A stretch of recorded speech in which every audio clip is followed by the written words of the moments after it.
What up, YouTube? What up, guys? Welcome to my podcast, episode 29. 29. We're about to hit 30, and it feels good. Feels like it's taken a while, but we're getting there little by little. Yeah, I really like doing these podcasts. One of my favorite things to do on the channel, on both channels. So, yeah, if you're new here, please go hit that like button. Hit the like button, and also go listen on Apple or Spotify, either one, whichever. And please, if you rate it, that would help me immensely. That would kick up the algorithm a little, get more ears on these podcasts. If you're new here and you don't know what we talk about a lot of shit, but we mainly focus on depression, anxiety, mental abuse, physical abuse, all kinds of abuse. We talk about sadness. We talk about a lot of dreary shit. And at the end of the day, to be honest, I'm a happy person.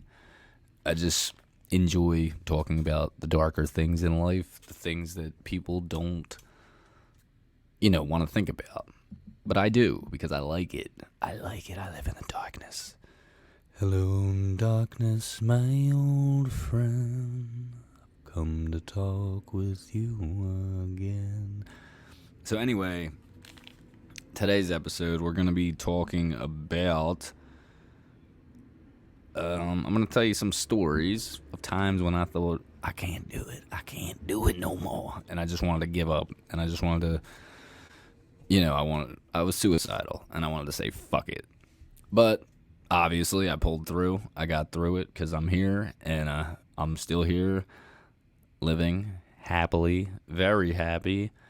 It's life. It's on and off. Sometimes you're happy, sometimes you're sad, sometimes things happen that deter you, make you feel shitty, kind of ruin your spirit. But it always seems to come back to you. You always kind of find yourself again and find that happy place. And, you if anything, you get stronger from it. You grow, you learn, and you become braver, and you become a frigging machine. I'm gonna try to recall every time I ever felt like, you know what, I don't want to be here no more because this shit sucks, and it's bullshit. It does get better. You just gotta wait. You gotta get through that rough patch because you're gonna have a million of them in your life. And some of them are going to be really bad, and some of them are going to be really good. Sometimes you're going to really enjoy life. And you're going to look back, and you're going to say, why was I feeling like that? Why? Why did I want to throw it all away?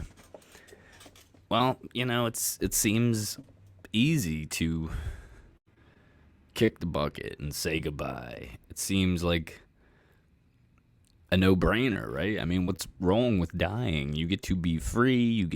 We don't know what happens after life, but I assume you're not in any pain. You're not paying bills. You're not stressing. You're not being hurt by anyone. I assume that's what happens. I don't think you have to pay rent to live in heaven, which I don't know if I even believe in heaven. It sounds a little crazy to me. I kind of believe in reincarnation. I believe you come back in a different body, with a new life, with a new grasp on things. But who knows? Nobody knows. Who knows? People who are dead. That's who know. But we can't ask them because they're not here. All right, so I'm going to tell a couple stories. Then we might listen to a song or two. And yeah, man, please leave a comment. I really appreciate the comments. Let's tell a story of when I was a little boy. What was I, like 15? No, I was younger than that. I was like 14, 13, something like that. And I had a girlfriend. One of my first girlfriends, and I was super excited about it. Super happy. Back when you used to get excited about having a relationship. You still do, but you only get excited about the ones are something real. And, lately I don't get excited. I don't feel anything for anyone. in that way, not that strongly. But I'm waiting, hoping to see how I feel. But you don't always have to be with someone either. I feel good being alone and happy and doing whatever the heck I want. But also, talking to people here and there, testing the waters, seeing what I like, what I don't like. I'm at the age where I'm done just, messing around. Anyway, so I'm going off, which I tend to do. Is this recording? Yes, it is. Good. Okay. So I was like a kid. Obviously, the girl was like a kid. And we didn't see each other too much. At the time, I was kind of annoyed by it. Her mom didn't let her out of the house. She was very strict. Now, I totally understand. I mean, come on. I wouldn't let my daughter out either with some weird skateboarder, crazy dude. So anyway, we're dating for like a year. And things start to get kind of shitty.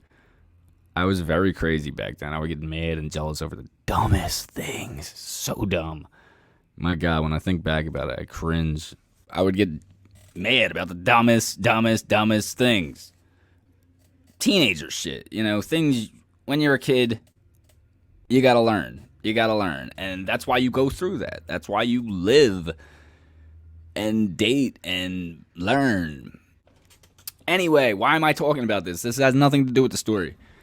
Basically, she tells me I want to break up. I met someone. They live far away.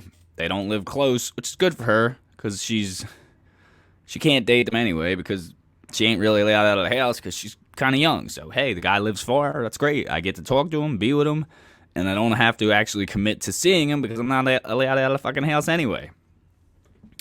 So anyway, I'm exaggerating. She's allowed out of the house, but her mom just, she was too young to be dating. So she tells me that, and I was like, no, that's not true. Don't lie. Why are you trying to hurt me? And she's like, I met someone online, and I like them, and I want to break up with you. And I was so hurt. You got to remember, I'm a kid. I'm a young buck. I haven't been getting hurt like that yet. It's new to me. And so anyway, I didn't believe her, so she has the guy call me. What is this fucking thing? Who would have a guy call your ex to prove that they're real? So he calls me, and he's like, hello? And I'm like, who's this? And he's like, this is Cindy's boyfriend. And I was like, what the fuck? And I forget if I freaked out or not. I think I just hung up. But did I just say her name? I did. It's okay. It was like 20 years ago. We have since then gotten cool. So anyway, that hurt me. That really hurt me. As a young adolescent boy. And at the time you think, oh my God, what am I going to do? My life's over. I really like this girl. I cared about her. Bro, you're a kid. And I get it. It hurts at the time. You're young. You don't know. You're stupid. You're growing. And of course it's going to hurt. So then I remember getting really, really drunk. I would steal beer from my mom. She kept it in the basement. I would steal it. I would take some. And I would drink it in my room and watch Stained videos. It's been a while. And, I remember that really hurting. And I called her house.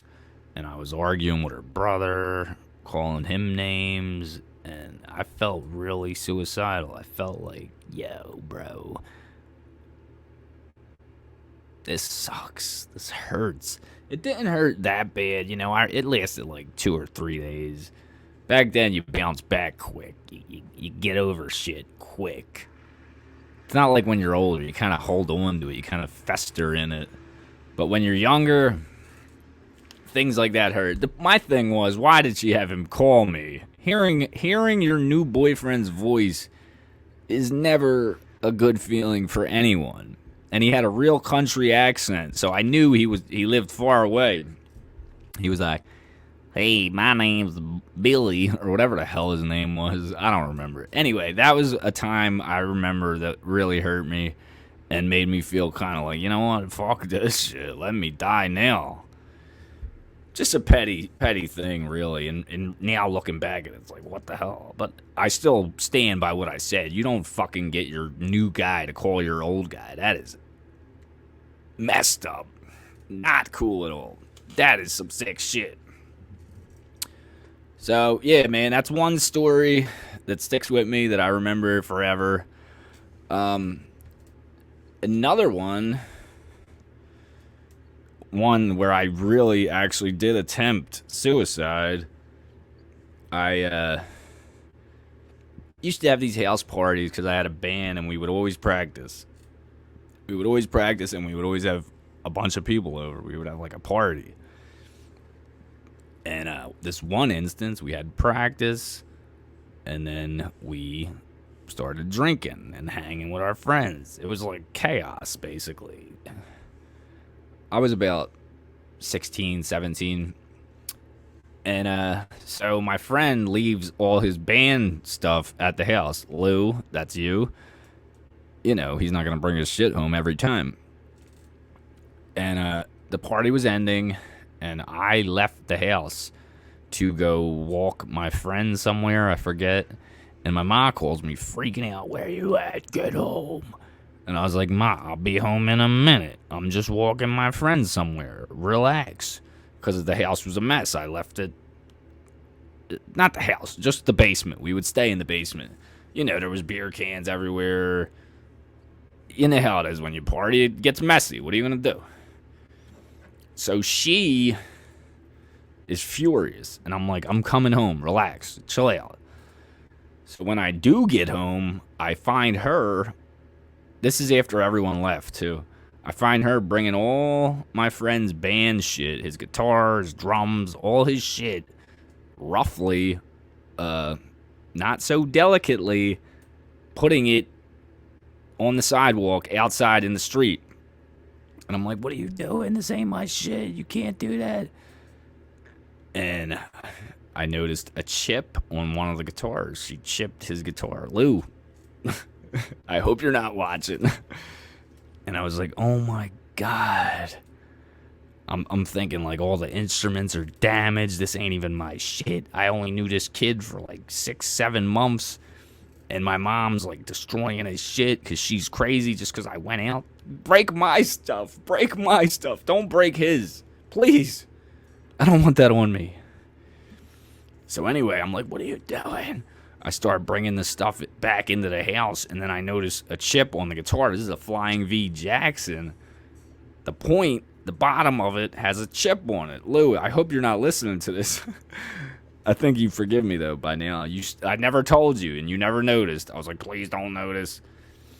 So anyway, that really fucking bothered me. I was like, how am I going to tell this guy that I barely know? I knew him for like 5-6 months. Which isn't that long. Not to be breaking all your shit, you know. And that shit is not cheap. It just made me so depressed, and I didn't want to think about the thought of facing my friend, telling him that my mom was putting all his shit out in the street and basically damaging it. And I was like, I was drunk. I took a lot of pills. I don't know how many. I don't even know what kind of pills they were. And the next morning, well, I was throwing up throughout the night, too, after I took them. And the next day, I remember I tried to get up. I could not stand up at all. My legs were dead. My legs were dead meat. Couldn't stand up at all. I was crippled, paralyzed. You know, I tried to stand up out of bed. I just fell right back into the bed. I didn't even fall into the bed. It's hard to explain. I didn't fall into the bed because I couldn't get up at all. My legs were dead. So I was like, what the fuck? And I laid and I just slept like the whole day away. And eventually I started to be able to stand a little. And then it went away and I could stand, but that was crazy. So I was trying to end my life because I didn't want to have to face my friend with knowing what my mom did.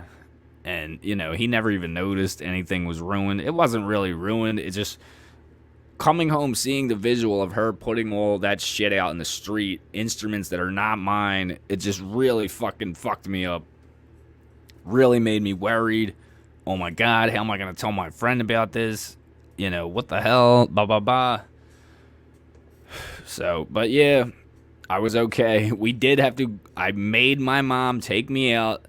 We had to go buy a wire for his guitar pedal that got damaged. And I was like, I wanted to kill her. And she was very apologetic. She felt bad, like she does when she sobers up. Mom never learns her lesson. Don't drink. You act like a lunatic when you drink. But it's okay. I forgive you. So anyway, that was a very, probably my most closest attempt to suicide ever. Because it was hard. I didn't want my friend to know about it. So, yeah, man, but the point of this podcast, basically, not even basically, like literally, is to tell you guys that no matter what the fuck happens, no matter what bad happens in your life, it's okay. So, a couple other instances where I felt like, I want to give it up. I want to throw it in. I want to... something I talk about a lot on this podcast is my ex-narcissist and just a lot of the mental abuse, the name calling, the gaslighting, the throwing other guys in my face, the discard, the back and forth cat and mouse bullshit. Really dark time in my life where I couldn't find a way out. I couldn't find a way to be happy. I was so stuck on trying to win someone back that would never love me again. Never did love me at all. Just loved the supply I gave her, the way I made her feel. And I didn't know that at the time. I didn't understand that. I didn't know what a covert narcissist was. But you all knew I was coming to this. If I tell stories about times I wanted to throw it away and be suicidal, this would be the episode that I talk about this, because it was a dark time, the worst time in my life, the most painful time in my life. But so I'm not going to go into details about all the stuff that happened. If you want to hear that, you could listen to the other episodes. Although I never really fully told everything, you get the point of what happened. So, I was at work one day, going through this rough time, feeling so sad, feeling so hopeless, feeling, like I wanted to give up. I wanted to fucking kill myself. I wanted to end it. I wanted a way out. And that's what it usually is, suicide, a way out. I can't deal with this pain. The only out of this pain is death. And that's what I was going to do. So I remember being in next to my boss, and he's kind of a depressed dude too. We always joke about how we want to just, and we were talking, and I was telling him about how I'm sad and I don't know what to do, and I just feel fucking hopeless. And I remember tearing up in the aisle. He started tearing up, and it was a big gay moment. I'm just kidding. But it was sad, and we were talking about how we kind of just wanted to, throw it away. So I had this plan the whole day. Not the whole day, the whole night. I work overnight. I'm going to go down Lakes, which is a park.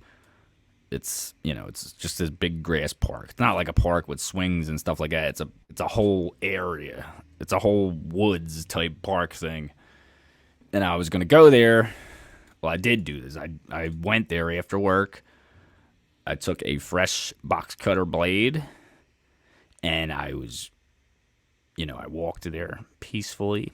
It's a good distance from my job.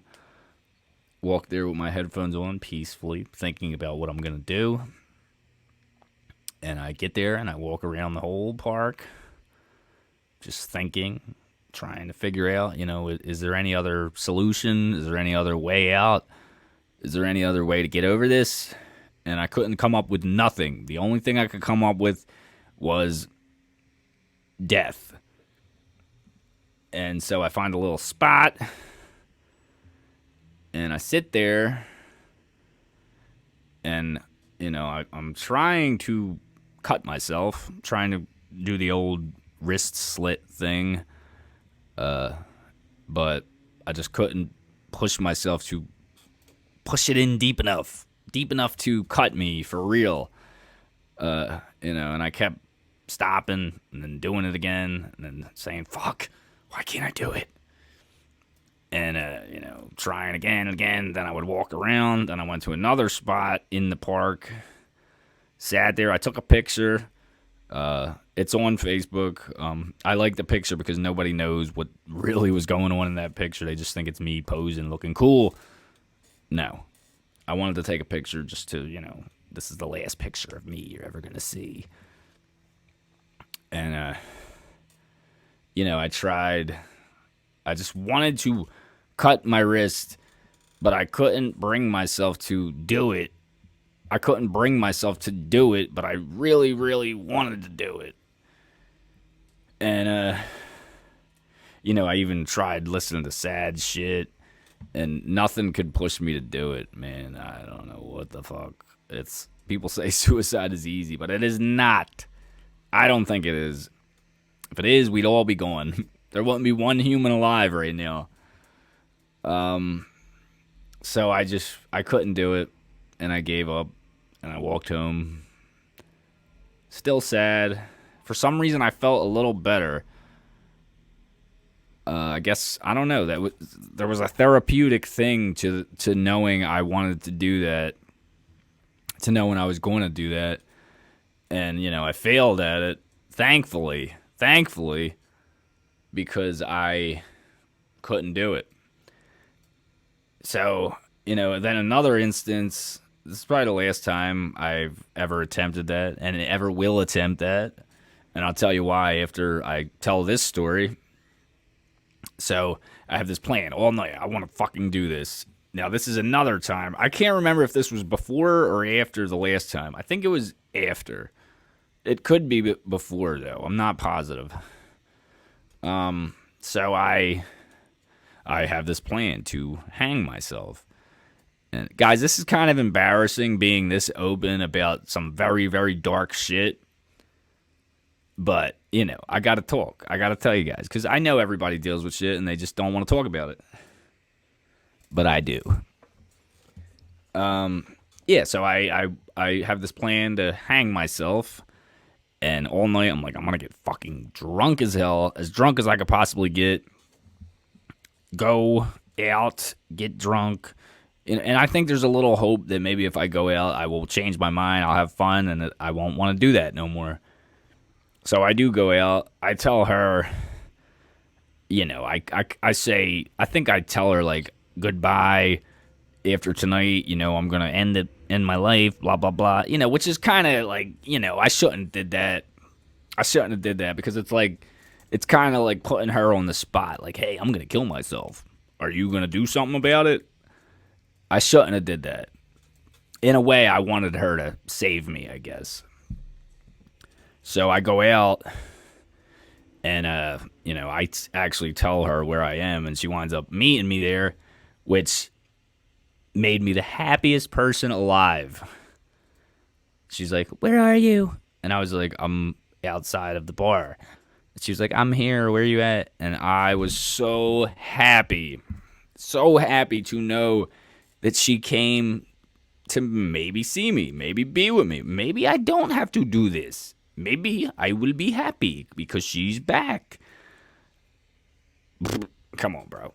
Get real. Get real. Get real. If I knew that a narcissist, if I knew what the fuck a narcissist is, I would have known that that will never happen. We will never be together because they don't stick with one person. It's impossible. It's literally impossible. Once they figure out everything about you, everything you have to offer, they don't want you no more. They want something new. It's just the way it is. It's just the way it is. Anyway, so she goes there, and we hang, we dance. It's not very pleasant, you know. She's looking at me like she wants to fucking rip my fucking head off. Kind of talking about how she's talking to other people, yada, yada, yada. Telling me things that really will not make me want to live. Not making me feel better at all. Stone face, you know what it is. Just miserable. She didn't want to be there. She basically had no other plans. No other supplies were available. So come to me. God, I wish I knew these things back then. So yeah, then I go home. She comes home with me because we get a ride. And I'm like, can you please stay with me? Can we try? Can we just fix this? Why do we got to be fucking doing this? Can't we go back to how it was in the beginning? That will never happen. That will never happen. You can't go back to the beginning once a narcissist does that shit. It's over, Johnny. There's no hope. No, none, nada, nuda, never, dooba, dabba. None.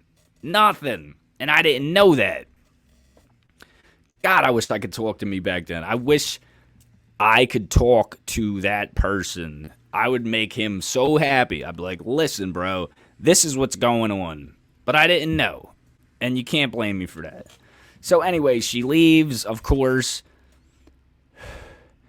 And I begin my thing.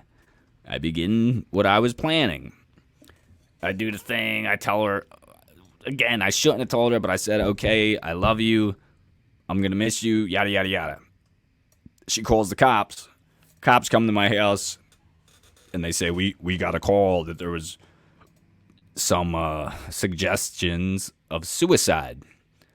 And I felt so awkward. I go outside. There's at least 6, 7 cops.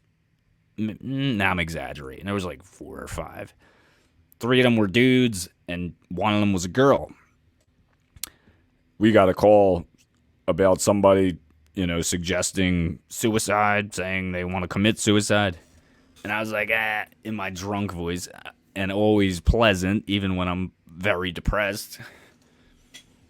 I'm like, I'm all right, I'm just going through heartbreak right now. I'm sure you guys all could relate. And every cop, except the girl cop, all the men cops were like, yeah. And the girl is like, not me. And I was like, So basically, we all know what it feels like to be fucked and hurt. But not that girl cop. She didn't. She was joking, though. It was funny. It was cute. There's nothing hotter than a girl in a police uniform. Come on, beat me with that nightstick, baby. Shove it up my ass. I'm just kidding. I'm not kidding. Don't shove it up. Like, shimmy it in. All right, anyway. Don't even shimmy it in. Like, kind of like, whatever. You guys know. I don't want to tell you how to do it. So, yeah, they leave me alone. That's it, And in reality, they should have took me with them, because what if I wound up doing it?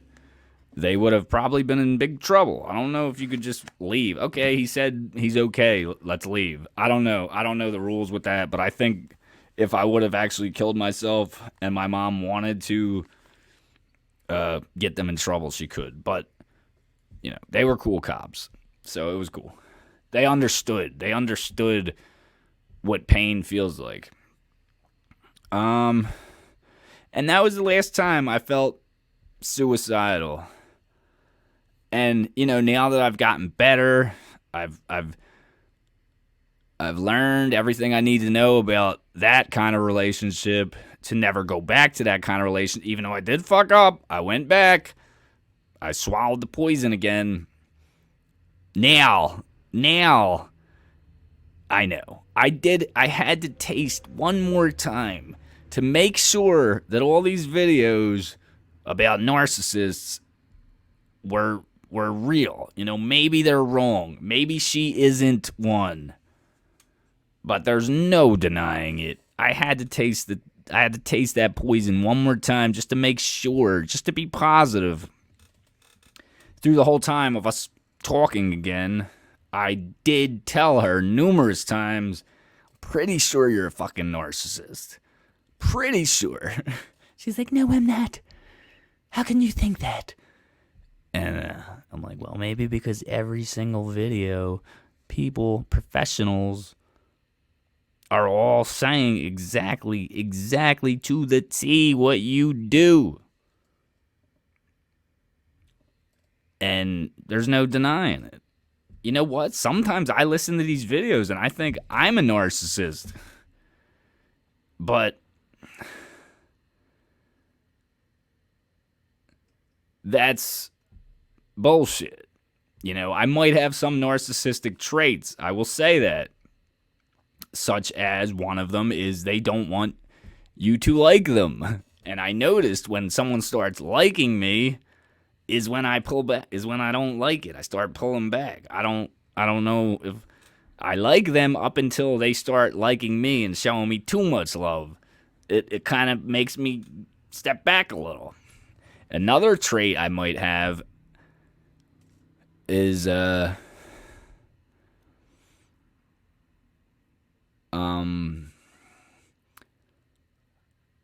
sometimes I can be a little unempathetic. I can be a little cold. Like if someone's crying over something really fucking dumb, it kind of annoys me. And I don't know if that's narcissistic or just, you know, I'm more hard, you know, I'm rougher on the inside. For instance, a friend was like, oh, my ex showed me a video of my dog and it just breaks my heart. And I'm like, why? The dog's fine. He's running, having fun. Come on. Like, shit like that kind of irks me. Like, there's so many bad things in the world, and that's what's breaking your heart. I don't know. But anyway, to remind you guys, we all, every single human has narcissistic traits. Everyone. But not everyone is a narcissist. Keep that clear. Keep it clear. And, you know, at the end of the day, I know I'm not a narcissist because, one, they know what they are. They know what they're doing. I would know what I'm doing. And number two, I care about people way too fucking much.